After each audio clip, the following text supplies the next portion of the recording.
नमस्कार, मैं हूं संदीप शर्मा। आप देख रहे हैं एसकेएस खबर। एसकेएस खबर में आपका स्वागत है। शुरू करते हैं आज की मुख्य खबरें। 5 जनवरी को मेरे बहरोड में जिला अस्पताल में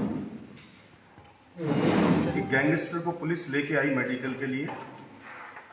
उस वक्त दूसरी गैंग द्वारा गोलीबारी की गई, जिसमें मेरे बहरोड की 2 बुजुर्ग महिलाओं को पैर में गोली लगी।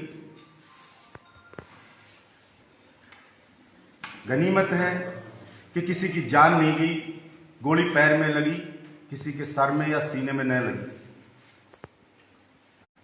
शूटर थे 3 और एक व्यक्ति बाहर था जो गाड़ी से लेके उनको ले जाने वाला था।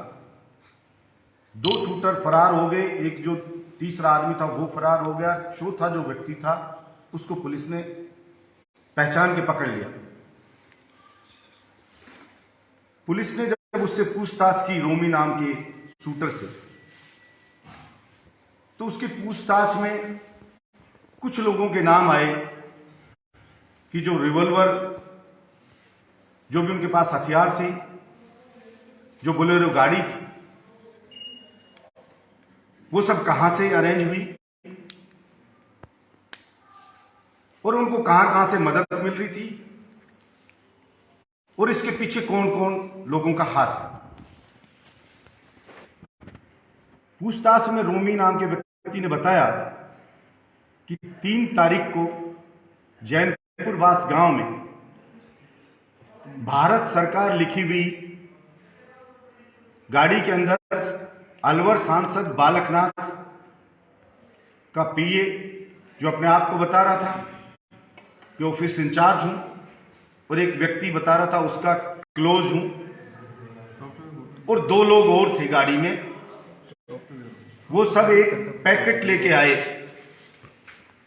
और उन्होंने कहा कि इसके अंदर पैसे हैं, और फिर उन्होंने सांसद बालकनाथ जी से फोन पे बात करवाई। जो गोलीबारी में शामिल है हिस्ट्री सीटर, उससे बात कराई और उसने फोन पे ये बोला बालकनाथ जी से कि आप हमारी मदद करो, हम आपकी मदद करेंगे चुनाव में। तो सांसद जी ने उनको कहा कि मैं तन मन धन से हर वक्त आपकी मदद के लिए तैयार रहूंगा। इस पे जो गैंगस्टर था उसने अपने साथियों से कहा कि महाराज जी ने कह दिए, खुली छूट दे दी है कि सावधानी से करना जो भी काम करो, और कहा है कि तन मन धन से मैं आपके साथ रहूंगा। इतनी बात उसने कही कि मेरे सामने हुई। उस बंडल में कितने रुपए थे ये उन्होंने बताया कि मुझे नहीं पता, वो उस रामफल नाम के व्यक्ति को पता होगा, मुझे नहीं पता कितने। जब उनका नाम आया तो पुलिस ने उन लोगों को बुलाया पूछने के लिए कि भाई क्या मामला है। ये 3 तारीख की घटना है। 3 को पैसे दिए, 4 को कॉलेज में फंक्शन था, तो वो लोग स्टेज के ऊपर, जो हिस्ट्री सीटर थे, 2 बहरोड थाने के हिस्ट्री सीटर थे, वो लोग स्टेज के ऊपर बैठे थे और उनसे राजाराम और एक हितेंद्र, ये दोनों लोग उनके गले मिल रहे थे, प्यार से मिल रहे थे, बातें कर रहे थे, फिर स्टेज पे उनको बिठा रहे थे।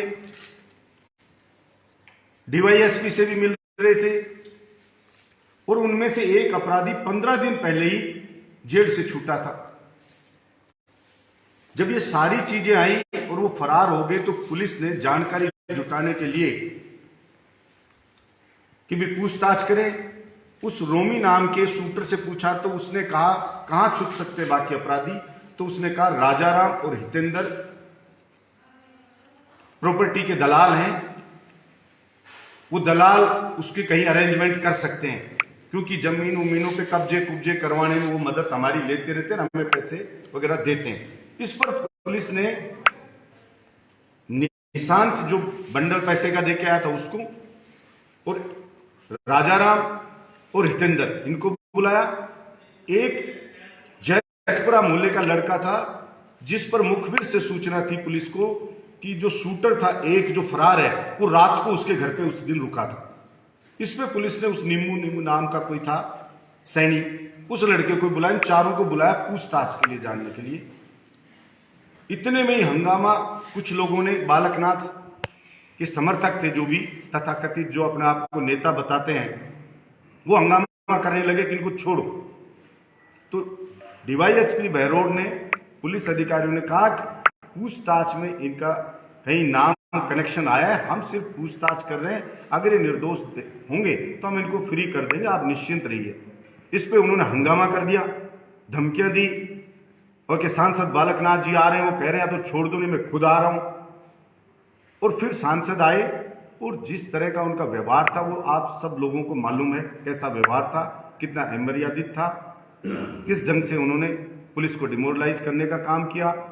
और हैरानी की बात है, जो जनता में रोष है वो इस बात का है कि आज तक भी विपक्ष में वो अपने आप को विपक्ष का बताते हैं बालकनाथ जी, और दूसरे उनके कोई भी कैंडिडेट जो विधानसभा का बरूड से चुनाव लड़ना चाहते हैं, एक भी व्यक्ति ने इस फायरिंग की घटना की निंदा नहीं की। सांसद आए, जब उनके गुर्गे पकड़े तो इतनी बुरी तरह बौखलाए हुए आए, लेकिन सांसद ने जिन महिलाओं को गोली लगी उन एक भी महिला से मिलना उन्होंने मुनासिब नहीं समझा, और इस ढंग से बौखला रहे थे, उससे साफ लग रहा था। और अब तो ये स्पष्ट हो गया है कि बालकनाथ को डर था कि 120 में पुलिस बालकनाथ को मुलजिम बनाएगी और वो सलाखों के पीछे जाएगा, क्योंकि जो गुर्गे पकड़े थे वो सारा राज उगल थे। इसलिए पुलिस को उन्होंने पूछताछ नहीं करने दी और दबाव बना दिया, और उस निशांत नाम के व्यक्ति ने इस बात को स्वीकार कर लिया कि जो पैसे दिए थे वो पैसे बालकनाथ ने भेजे थे। इसलिए मेरी सरकार से भी मांग है कि बालकनाथ को जल्द से जल्द गिरफ्तार करे और जो दोषी उनको करे। मैंने पुलिस अधिकारियों से भी पूछा कि भाई इन लोगों को अरेस्ट क्यों नहीं कर रहे, तो इन्होंने कहा पैसे रामफल को दिए। अब रामफल अरेस्ट होगा तब उस बात की पुष्टि होगी तो हम दोबारा भी बुलाएंगे जिन जिन लोगों को छोड़ा है, और निश्चित रूप से कानून अपना काम करेगा।